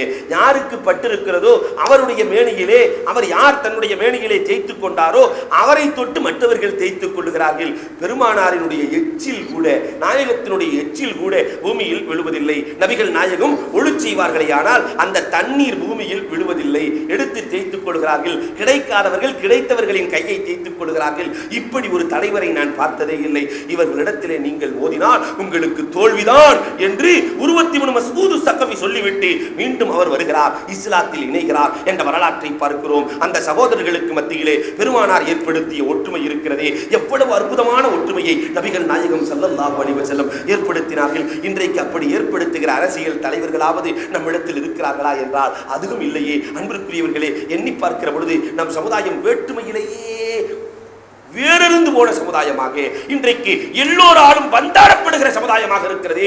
இதற்கு தீர்வு என்ன? எண்ணி பார்க்க வேண்டும். ஒரு சில காரியங்களை நாம் செய்தாக வேண்டும். அதுல முதலாவதாக ஈமான், அமல், இந்த ரெண்டும் யாரிடத்தில் இருக்கிறதோ அவர்களிடத்திலே தான் ஒற்றுமை வரும் என்றார்கள் பெருமானார் ஸல்லல்லாஹு அலைஹி வஸல்லம். அல்லாஹ்வும் குர்ஆனிலே சொல்லி காட்டுகிறான், ஈமானும் காமிலா இருக்கணும், அமலும் காமிலாக இருக்க வேண்டும். ஈமானும் இல்லை, அமலும் இல்லை. இரண்டாவதாக உதவுகிற மனப்பான்மை இருக்க வேண்டும்.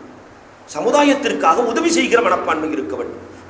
நபிகள் கோமான் ஸல்லல்லாஹு அலைஹி வஸல்லம் அவர்கள் பள்ளிக்கு வருகிறார்கள். பனு நமிரா என்று சொல்லுகிற ரொம்ப ஏழ்மையான கூட்டத்தார்கள் வந்து அமர்ந்திருக்கிறார்கள். பார்த்தா அங்கங்க ஒட்டு போட்ட ஆடைகளாக இருக்கிறது, கிழிந்த ஆடைகள் இருக்கிறது. பெருமானார் ஸல்லல்லாஹு அலைஹி வஸல்லம் மெம்பரிலே ஏறி விடுகிறார்கள். மெம்பரிலே ஏறி சொல்கிறார்கள், நம் சமுதாயத்தினுடைய ஏழைகளுக்கு யார் உதவி செய்வது என்று கேட்கிற பொழுது அத்தனை பேர்களும் தயாராகி விட்டார்கள்.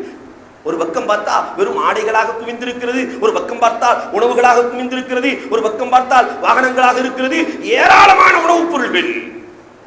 இதை பார்த்து பெருமானாரினுடைய முகம் உலாம் பூசப்பட்ட தங்கத்தை போன்று மாறியது என்று புகாரிகளை இடம்பெற்றிருக்கிறது. அன்புக்குரியவர்களே, அந்த நிலை நம் சமுதாயத்தில் இருக்கிறதா? பாதிக்கப்பட்டவர்கள் எத்தனை பேர்கள் இருக்கிறார்கள்? அன்புக்குரியவர்களே, இந்த கோவை மாநகரத்தில் இருக்கிற பிரமுகர்கள், பெரும் தலைவர்கள், கோவையில் இருக்கக்கூடிய பணம் படைத்தவர்கள் எல்லாம் ஒன்று சேர்ந்து ஒரு மஹல்லாவை தத்தெடுத்தால் அந்த மஹல்லாவில் ஏழை குமரிகள் ஒருவர் கூட இருக்க மாட்டார்கள். ஒவ்வொருவரும் ஒரு மஹல்லாவை தத்தெடுத்தால் ஜக்காத்தை இந்த வருடம் இந்த மஹல்லாவுக்கு நாங்கள் செலவழிக்கிறோம், நாங்கள் உதவி செய்ய தயாராக இருக்கிறோம் என்று ஒரு முடிவுக்கு வந்தால் ஒரு ஏழை கூட நம் சமுதாயத்தில் இருக்கார்.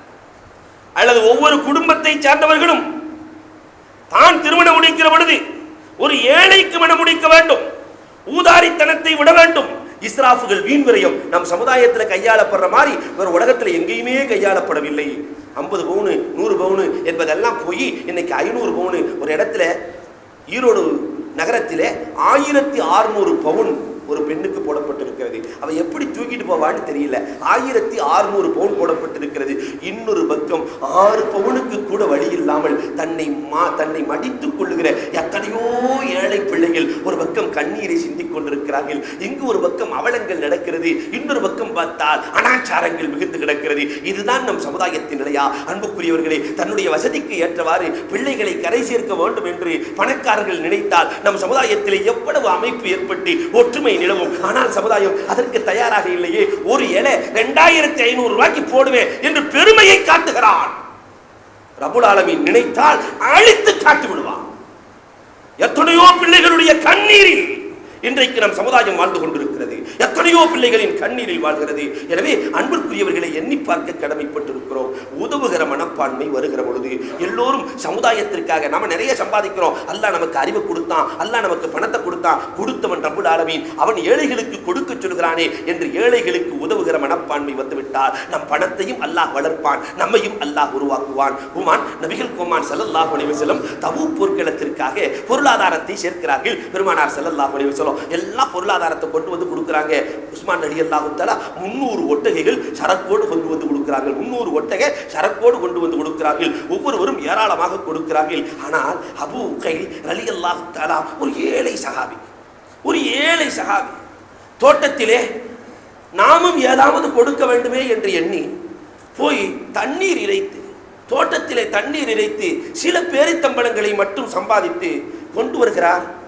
கிட்டத்தட்ட 30-35 வாணி தண்ணீர் இறைத்து 35-40 பழத்தை கையில் ரெண்டு கையிலையும் தூக்கிட்டு வருகிற பொழுது பள்ளிவாசல் எல்லாம் நிரம்பி போய் கிடக்கிறது. ஒரு பக்கம் பார்த்தால் 300-400 ஒட்டகைகள் இருக்கிறது, ஏராளமான பேரித்தம்பளங்கள், ஏராளமான ஆயுத அமைப்புகள் எல்லாம் இருக்கிறது.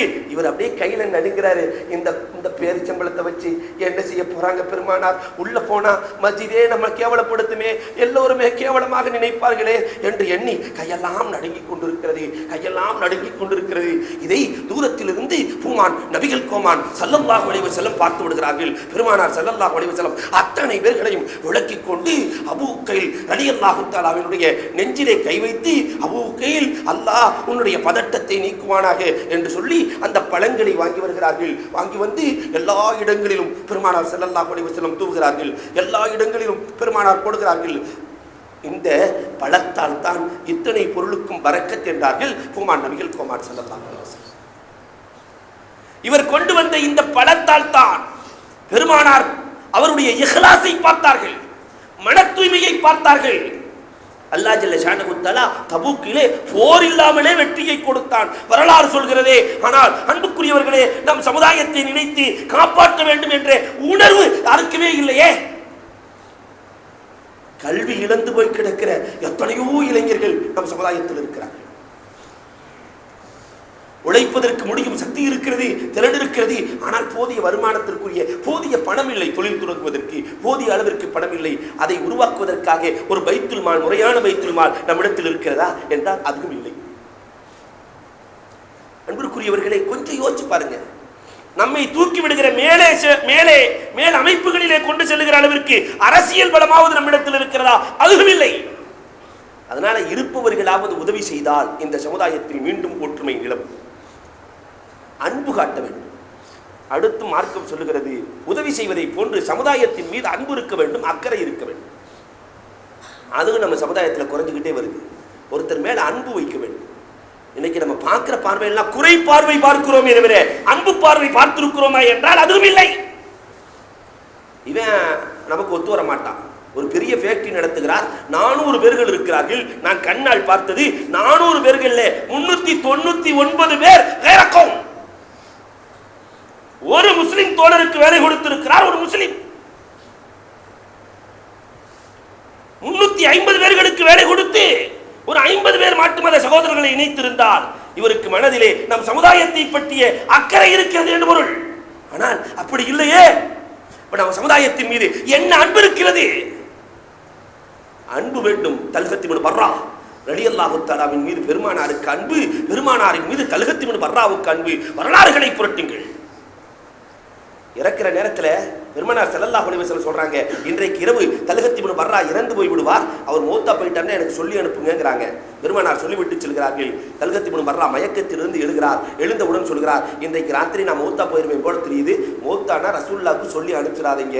இரவு நேரத்தில் வருகிற பொழுது பெருமானாருக்கு ஏதாவது பாதிப்பு என்றால் என்னால் தாங்கிக் கொள்ள முடியாது, அதனால் நீங்கள் ஒன்றும் சொல்லி அனுப்ப வேண்டாம் என்று சொல்லி வஃபாத்தாகி விடுகிறார். பெருமானார் ஸல்லல்லாஹு அலைஹி வஸல்லத்திற்கு சொல்லி அனுப்பாமலேயே இரவோடு இரவாக அவரை அடக்கம் செய்து விடுகிறார்கள். மறுநாள் சுபஹ் தொழுகைக்கு பிறகு தல்ஹாவினுடைய நிலைமை என்ன என்று பெருமானார் ஸல்லல்லாஹு அலைஹி வஸல்லம் கேட்கிற பொழுது, நாயகமே அவர் இறந்து போய்விட்டார் நாயகமே, அவர் இறந்து போய்விட்டார் நாயகமே, அவரை அடக்கம் செய்து விட்டோம் நாயகமே, உங்களை அழைக்க வேண்டாம் என்று சொன்னார் நாயகமே. பெருமானார் ஸல்லல்லாஹு அலைஹி வஸல்லம் தானே கிளம்புகிறார்கள். கபருக்கு முன்னால் நின்று தல்ஹத் இப்னு பர்ராவுக்கு முன்னால் அவர்கள் தக்பீர் கட்டி தொழுகை நடத்திவிட்டு அழுகிறார்கள் அல்லாஹ்விடத்திலே, யா அல்லாஹ் அவர் என்னை பிரியப்படக்கூடியவர், நான் அவரை பிரியப்படக்கூடியவன் யா அல்லாஹ், அதனால் அவர் யா அல்லாஹ் நீ அவரை பார்த்து சிரிக்க வேண்டும், அவர் உன்னை பார்த்து சிரிக்க வேண்டும், இந்த வகையிலே அவரோடு நீ நடந்து கொள் ரப்பே என்று பூமான் நபிகள் கோமான் ஸல்லல்லாஹு அலைஹி வஸல்லம் சொல்லுகிறார்கள் என்றால் அன்புக்குரியவர்களே, அந்த தோழர்களின் மீது அவர்களுக்கு இருந்த அன்பு எவ்வளவு!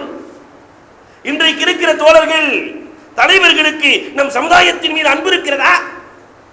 அறவே தொலை வராதவனை பார்த்தா அவன் தான் நம்ம சமுதாயத்திற்காக குரல் கொடுப்பானா. சட்டமன்றத்தில் பார்த்தா அவன் 5 நேரம் தொழுக பள்ளிவாசல் எங்கன்னே தெரியாது. அன்புக்குரியவர்களே, இந்த நிலைதானே நம் சமுதாயத்தில் இருக்கிறது. எனவே ஒருவருக்கொருவர் உதவ வேண்டும், ஒருவர் மீது ஒருவர் அன்பு காட்ட வேண்டும், உறவுகளை பேண வேண்டும், விட்டுக் கொடுக்க வேண்டும். இந்த சிந்தனைகள் எல்லாம் இருந்தால், அதோடு சேர்த்து ஈமானும் அமலும் வலுவாக இருந்தால், இழந்து போன இந்த ஒற்றுமையை இழந்து போன இந்த ஒற்றுமையை மீண்டும் கொண்டு வரலாம். மீண்டும் ஒற்றுமை வந்துவிட்டால் நம் சமுதாயம் ஆளுகிற சமுதாயமாக, நாடாளுகிற சமுதாயமாக மாறிவிடும். ஏழைகளுக்கு உதவும் சமுதாயமாக இந்த பூமியை விட்டும் வரதட்சணை வேரடி மண்ணோடு அழிக்கிற சமுதாயமாக மாறிவிடும் என்பதில் சந்தேகம் இல்லை. அதனால ஒவ்வொருவரும் கவலைப்படுவோம். நம் சமுதாயத்தை தூக்கி நிறுத்த வேண்டும் என்று கவலைப்படுவோம். இந்த கவலை யாரோ ஒருவருடைய கவலை கண்டிப்பாக உயர் உயர்ந்து நிற்கும். அந்த கவலையால் இந்த சமுதாயம் வேற்றுமையிலிருந்து ஒற்றுமை காணும். கண்டிப்பாக சந்தேகம் இல்லை. அதனால நம்முடைய சமுதாயத்தின் மீது அக்கறை கொண்டவர்களாக வல்லோன் அல்லாஹ் நம்மை ஆக்குவானாக. அந்த அக்கறையின் பொருட்டால் அல்லாஹ் நம்முடைய சமுதாயத்திற்கு ஒற்றுமையை கொடுத்து, கல்வியை கொடுத்து, பொருளாதாரத்தை கொடுத்து, அரசியல் அமைப்பை கொடுத்து வலுவான சமுதாயமாக ரப்புல் ஆலமீன் நம் சமுதாயத்தை ஆக்கி அருள்வானாக. வாஹுரு தஅவா அனில் ஹம்துலில்லாஹி ரப்பில் ஆலமீன். இன்றைய மசாயில் நாம் ஜனாசாவை பற்றியும் மையத்தை பற்றியும் பார்த்து வருகிறோம். இந்த மையத்தை தூக்கிட்டு போறாங்களா இல்லையா? இதற்கு பெருமானார் ஸல்லல்லாஹு அலைஹி வஸல்லம் கொடுக்கிற கூலி கடுமையானது. நிறைய பேர் தூக்கிட்டு போறோம், அதனால என்ன பயன் நமக்கு தெரியாமலே தூக்கிட்டு போறோம். மன் ஹமல ஜவானிப ஸரீரில் அர்பஇ கஃபரல்லாஹு அன்ஹு அர்பஈன கபீரத்தன் பெருமானார் ஸல்லல்லாஹு அலைஹி வஸல்லம் சொல்றார். இந்த 4 மூளையும் பிடிச்சிட்டு தூக்கிட்டு போறவங்க இருக்காங்களே, அவங்களுடைய பெரும் பாவங்கள் 40 மன்னிக்கப்படுகிறது என்றார்கள் பெருமானார் ஸல்லல்லாஹு அலைஹி வஸல்லம். பெரும் பாவங்கள் நிறைய நன்மைகள் இருக்கிறது, நன்மைகளை செஞ்சா சிறு பாவங்கள் தான் மன்னிக்கப்படும். பெரும் பாவங்கள் மன்னிக்கப்படும் என்று பெருமானார் சொன்னதே 4 விஷயத்துக்கு தான். இஸ்லாமானா பெரும்பாவம் மன்னிக்கப்படும், ஹஜ்ஜி செஞ்சா பெரும்பாவம் மன்னிக்கப்படும், ஹிஜ்ரத்துல பெரும்பாவம் மன்னிக்கப்படும் சொன்னாங்க. அதுக்கு அடுத்து பெருமானார் சொன்னது பெரும்பாவங்கள் இதனால் மன்னிக்கப்படும், தௌபாவால் மன்னிக்கப்படும். அதை போன்று ஒருத்தர் தூக்கிட்டு போனாலே பெரும்பாவங்கள் 40 பாவங்கள் மன்னிக்கப்படும் என்றார்கள் பெருமானார் ஸல்லல்லாஹு அலைஹி வஸல்லம். அதனால தூக்குறதுல நம்ம சமுதாயம் கொஞ்சம் அக்கறை காட்ட வேண்டும். இன்னைக்கு கொஞ்சம் கொஞ்சமாக குறையுது. யாரும் தூக்கிட்டு போட்டோம், நம்ம பின்னாடி அப்படியே ஜாலியாக பேசிட்டு போயிட்டு வந்துடலாம் என்று நினைக்கிற அளவிற்கு நம்ம சமுதாயம் சென்று கொண்டிருக்கு. அதே மாதிரி ஜனாசா போயிட்டு இருக்கும்போது, இரண்டாவதாக ஜனாசா போயிட்டு இருக்கும்போது உட்கார்ந்திருந்தா எழ வேண்டும், அது முஸ்தஹப். ஜனாசாவுக்கு மரியாதை, காரணம் அதோடு மலக்குகள் இருக்கிறார்கள். அந்த மலக்குகளுக்கு மரியாதை வழங்குவதற்காக எழுந்து நிற்க வேண்டும் என்று மார்க்கம் சொல்கிறது. மூன்றாவது ஒரு சிக்கலான மசாயிலே, மனைவி இறந்து விட்டால் கணவன் பார்க்கலாமா பார்க்கக்கூடாதா? கபூரில் இறங்கி அடக்கலாமா அடக்கக்கூடாதா என்றால் கணவன் பார்க்கலாம். மனைவி இறந்துட்டா கணவன் பார்க்கலாம், ஆனால் மனைவியை தொடக்கூடாது. கணவன் மனைவி என்ற பந்தம் முடிந்து போய்விட்டது, மௌத்தோட முடிஞ்சிருச்சு. தொடக்கூடாது, கபூரில் தொட்டு இறக்கக்கூடாது. மகன் இறக்கலாம், மகரமானவர்கள் சகோதரர்கள் இறக்கலாம், பெற்றோர்கள் இறக்கலாம், ஆனால் கணவன் தொடக்கூடாது. ஏனென்றால் அந்த உறவு முடிந்து விட்டது. அதே நேரத்தில் கணவன் இறந்து விட்டான், மனைவி பார்க்கவும் செய்யலாம், தொடவும் செய்யலாம். ஏன்னா இத்தாவுடைய காலம் வரை, இறந்து போனால் 4 மாதம் 10 நாள் இத்தா இருக்கணும். இத்தாவுடைய காலம் வரை கணவன் மனைவி என்ற உறவு இருக்கிற காரணத்தினால் தொடவும் செய்யலாம், பார்க்கவும் செய்யலாம். 4வது ஒரு மசாயிலை நாம் தெரிந்து கொள்ள வேண்டும். சில பேர் போய் அடக்கிறதுக்கு முன்னாடியே கபரஸ்தானில் உட்காந்துடுறாங்க, அது கூடாது, மக்ரூ. மையத்தை கபருக்குள் வைப்பதற்கு முன்னால் கபரிலே அமருவது மக்ரூ. இந்த விஷயத்திலேயும் சமுதாயம் கொஞ்சம் கூடுதல் கவனம் செலுத்த வேண்டும். இன்னொரு முக்கியமான விஷயங்களில் ஒன்று, இங்கிருந்தே பூவை போட்டு கொண்டு போகிறது, அங்கே போய் அத்தரை தெளிக்கிறது, பூவை தெளிக்கிறது. இதனால அந்த ஜனாசாவுக்கு ஏதாவது பாவம் மன்னிக்கப்படும், ஏதாவது கஷ்டம் நீங்குமா என்றால் இல்லை. இதெல்லாம் நம்ம சமுதாயமாக ஏற்படுத்திய ருசூமாத்துகள், சடங்குகள். இது சமுதாயத்தில் இதற்கு எந்த விதமான ஆதரவும் இல்லை, குர்ஆன் ஹதீஸிலையும் இது இல்லை. 6வதாக சில இடங்களில் பார்த்தா கபருக்குள்ள குர்ஆனுடைய வசனங்கள் கொஞ்சத்தை கொண்டு போய் வைக்கிறாங்க. கேள்வி கணக்கு கேட்டால் இவர் நல்லா ஓத தெரிஞ்சவர், அங்கே பார்த்து ஓதிக்கிடுவார். இதை வைக்கிறாங்க சில இடங்களில். இதுவும் மார்க்கத்தில் அறவே தடுக்கப்பட்டிருக்கிறது. ஏனென்றால் போய் வைத்து ஒரு நாள் 2 நாளில் ஊதி வெடித்து விடும். ஊதி வெடித்து விடுகிற சூழலில் அது ஆகிவிடும். அதனால் நஜீஸ் ஆகிவிடும். நஜீஸான இடத்திலே குர்ஆனையும் ஹதீஸையும் கொண்டு போய் வைப்பது கூடாது. மார்க்கம் இந்த விஷயத்தையும் வன்மையாக சொல்கிறது. இதை போன்று பெண்கள் இறந்து போனால் எல்லாருமே போய் தீதார் பார்க்குற பழக்கம் இருக்கிறது, இதுவும் கூடாது. மகரமானவர்களை தவிர பெண்களுடைய முகத்தை பார்ப்பதற்கு மார்க்கம் யாருக்கும் அனுமதி அளிக்கவில்லை. எல்லாரும் வந்து பார்த்துட்டு போங்க, வயசானவங்க தான், கிழவினா, 85 வயசுனா, ஆனால் மார்க்கம் அனுமதி கொடுக்கவில்லை. யார் மகரமோ அவங்க மட்டும்தான் பார்க்க முடியும். இதே மாதிரி ஒரு தவறான பழக்கம் நம் சமுதாயத்தில் நிலவி வருகிறது. அதில் ஒன்று, கபருக்குள்ளே வச்சு இவர் வந்து தீதார் பார்க்கலன்னு சொல்லி கலட்டி காக்குறாங்க. கபருக்குள்ளே இறக்கியதற்கு பிறகு, ஏனென்றால் பர்சகினுடைய வாழ்க்கை, கபரின் வாழ்க்கை உள்ளே இறக்கியவுடன் தொடங்க ஆரம்பித்து விடுகிறது. சில நேரங்களிலே அந்த முகம் மாறி போய்விடும், சில நேரங்களிலே முகம் மாறுவதற்கான வாய்ப்பு இருக்கிறது. அதனால் இது எல்லோருக்கும் கேவலத்தையும் பழிப்பையும் ஏற்படுத்தும் என்பதற்காக அந்த இடத்துல திறப்பதை மக்ரூஹ் தஹரீமாக மார்க்கம் சொல்கிறது. யாரும் அங்கே அவுக்கக்கூடாது. அதே மாதிரி புடிமண்ணு போடுறாங்களா இல்லையா? இது சம்பந்தமாக என்ன? நிறைய பேர் போடுறோம். மார்க்கம் இது முஸ்தஹப்புன்னு சொல்லுது. ஆனால் எந்த முறை தெரியாமல் போடுகிறோம். புடிமண் எடுத்து அப்படி ஒரு தூயிடுறோம். அப்படி போடக்கூடாது. போடுவதற்கு 3 முறை எடுத்து போட வேண்டும். ஒவ்வொரு முறையும் ஓத வேண்டும். வமின்ஹா ஹலக்னாக்கும், முதல் தடவை போடும்போது வமின்ஹா ஹலக்னாக்கும், இதிலிருந்து தான் நாம் உங்களை படைத்திருக்கிறோம். அல்லாஹ் சொல்றான், இந்த மண்ணிலிருந்து தான் படைத்திருக்கிறோம். இரண்டாவது தடவை மண்ணை எடுத்து போடணும். வஃபீஹா நுகீதுக்கும், மீண்டும் இதிலேயே உங்களை நாம் மீட்டுவோம். மூன்றாவது தடவை போடும்போது வமின்ஹா நுஹ்ரிஜுக்கும் தாரத்தன் நுஹ்ரா, மீண்டும் இன்னொரு முறை இந்த மண்ணிலிருந்தே உண்மை நாம் எழுப்புவோம் அப்படிங்கிற ஒரு பெரிய பாடத்தை அல்லாஹ் கொடுக்குறான். இதனாலதான் பெருமானார் ஸல்லல்லாஹு அலைஹி வஸல்லம் பிடிமின் போட சொன்னார்கள். 3 தடவை போடுறது முஸ்தஹப்பு, ஒவ்வொரு தடவையும் இதை ஓதி போடுறது முஸ்தஹப்பு. ஆனா இன்னைக்கு சமுதாயம் இந்த முஸ்தஹப்பை அறவே விட்டுருச்சு. ஏதோ தூக்கி போட்டு வர்றோம், இவ்வளவுதான் நடக்கிறதை தவிர முறையாக நடப்பதில்லை. அடுத்ததாக ஒரு மஸ்அலா, சில இடங்கள்ல அடக்கம் பண்ணதுக்கு பின்னாடி அடக்கியதற்கு பிறகு பாங்கு சொல்றாங்க. அடக்கியதற்கு பிறகு பாங்கு சொல்கிறார்கள். இது எந்த ஹதீஸிலும் எந்த சுன்னத்திலும் வரவில்லை. எனவே இது தேவையில்லை, இது பித்அத். அல்லாஹ் ஜல்ல ஷானஹு தஆலா கேட்டதின்படி அமல் செய்யக்கூடிய தௌஃபீக்கை எனக்கும் உங்களுக்கும் தந்தருள்வானாக. வாஹுரு தஅவா அனில் ஹம்துலில்லாஹி ரப்பில் ஆலமீன்.